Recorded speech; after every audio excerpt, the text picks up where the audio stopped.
Technobrain, Africa's second fastest growing technology company. Africa came first, we came in second.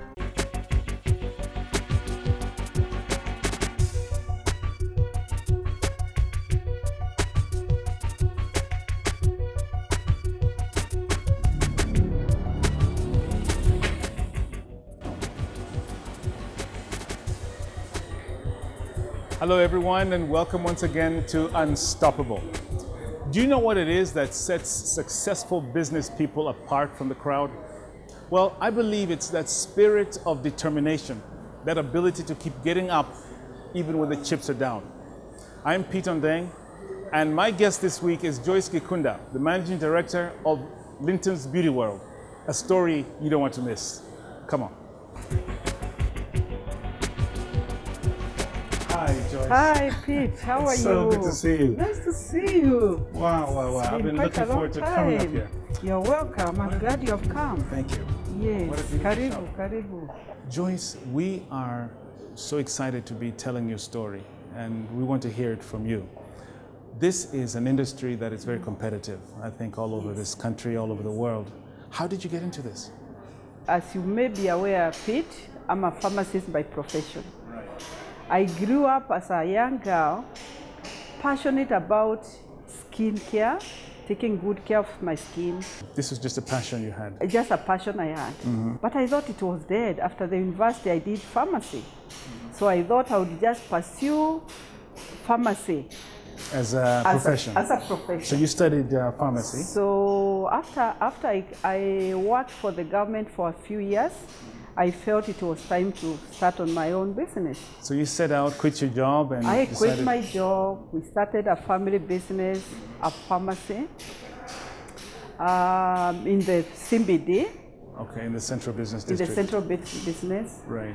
It's just a pharmacy shop. Doing it, we bought it as an ongoing pharmacy. Okay. So it was a pharmacy that had pharmaceutical products, as well as veterinary products. I don't see a lot of pharmaceutical products right now, but I guess you're going to tell us. We have grown. That is the story. Okay. Now, when we acquired this pharmacy, a very prestigious pharmacy, we felt that we could not mix human medicine with veterinary medicine. So you separated together. These? We separated them. Right. We felt that it wasn't right. Okay. I don't know what was guiding us actually.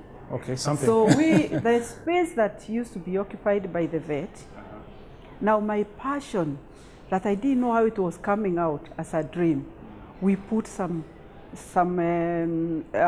cosmetics.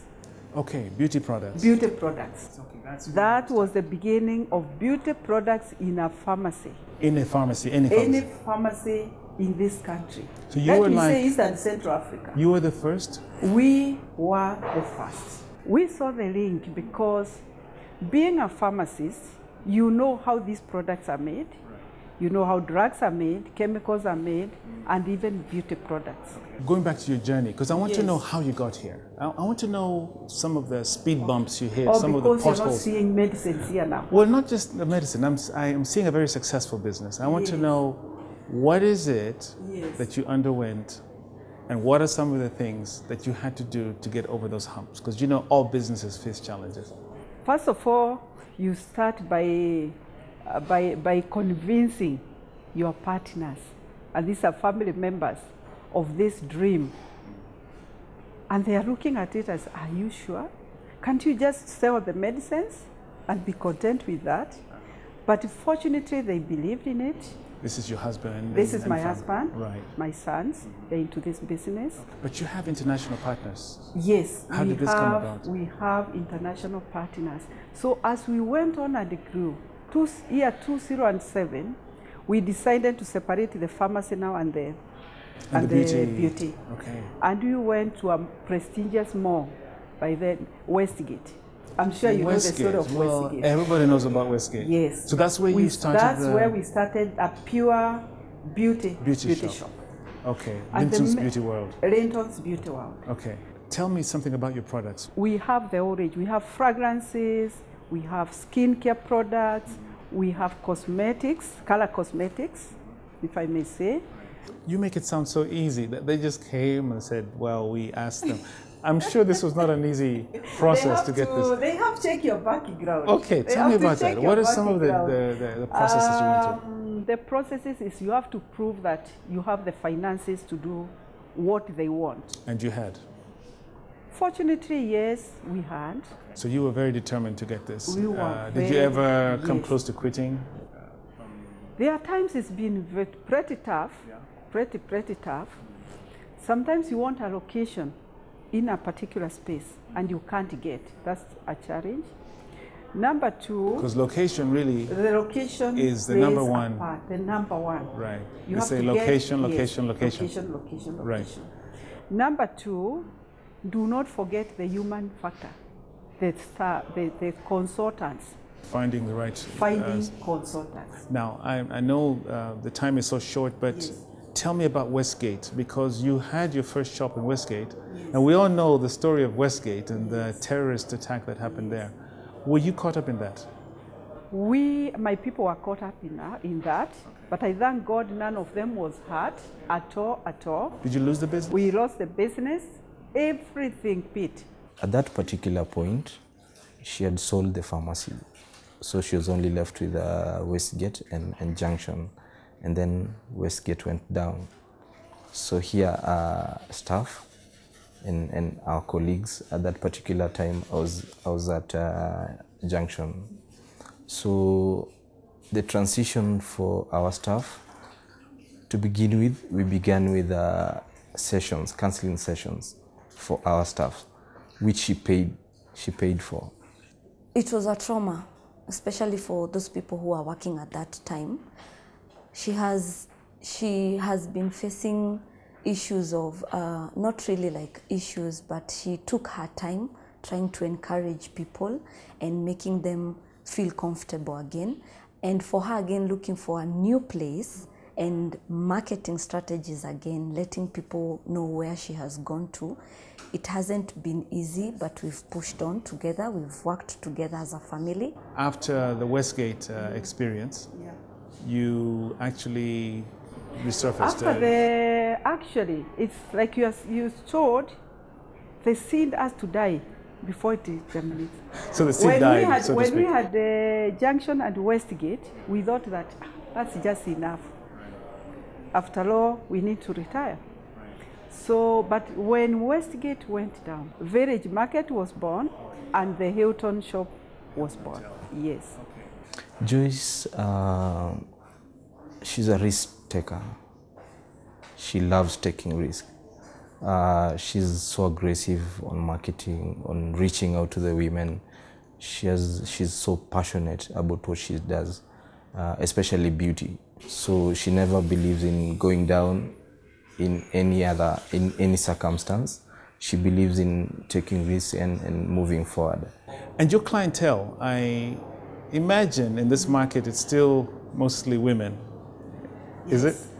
Yes. Do you have a male clientele also? That we have a proportion of male clientele.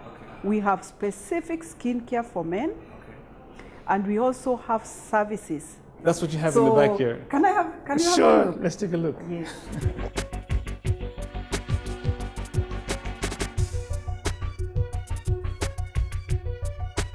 This is the spa seat I was talking about, where they can also have these two services at the same time. So I would love our friend to experience also the back massage. You're going to spoil me here. We want to spoil you today. I think I'll just, wow. That's a nice feeling, that massage. It makes, by the time you leave this place, you feel so relaxed. Well, why don't we just tell our camera crew and everybody to go away? Let me take a quick nap here. I just keep imagining that the issue of counterfeits, because I think that's a big issue in this region, in all industries really. Yeah. How big is that for you, dealing with counterfeit products? Do you know, it is growing, it grows, but it's limited to a bit of downtown. Now that has not affected your business? It hasn't affected our business because our type of clientele know what they want. They are widely traveled. They know most of them know the genuine and the approximate cost. I'm interested in how you promote yourself in the mix of competitive forces, because the world is changing. Yeah, and the world is changing. There's a lot of competition, but we believe that to be able to compete in the market, it's not even the TV ads, it's not anything like that. The service you offer should speak for itself. What are some of the entry barriers? What would keep somebody else from reaching the success level that you have achieved in this business? Okay, finances are one. It is capital. This business is capital intensive. Number two, the staff. Training, finding the right people with the right attitude, with the understanding that they have to be patient, to be trained before they can qualify to be at that level that we want them to be. Joyce, looking ahead, what do you see this business achieving? Where do you see yourself going with this? Have you reached the peak? No. We are actually thinking very, very, very far. Like now, we are getting to, by June, we are opening at the Garden City, the Thika Road Mall. Towards the end of the year or early next year, we'll be opening at the Two Rivers. We want to expand. We want first of all to establish ourselves in Kenya properly. Right. After that, we've been invited to Uganda, to Tanzania. Garden City is coming up, and we have the new branch at Hilton as well. So again, we started seeing the fruits of persevering, and the journey is exciting. I think one question that's running through my mind is there must be many people out there who are looking at you and wishing they could also achieve what you have achieved. What message would you have for them? I would like to encourage everyone, because as we mentioned earlier, the middle class is growing. The top class is also growing, and there's room for everyone. Well, I don't think my fingernails have ever looked so beautiful, and I think I can tell you have a new customer. And there you have it, Joyce Gikunda, an unstoppable entrepreneur. It's so wonderful to talk to you again, and we look forward to talking to another unstoppable business person next week. I'm Pete Ondang. Goodbye.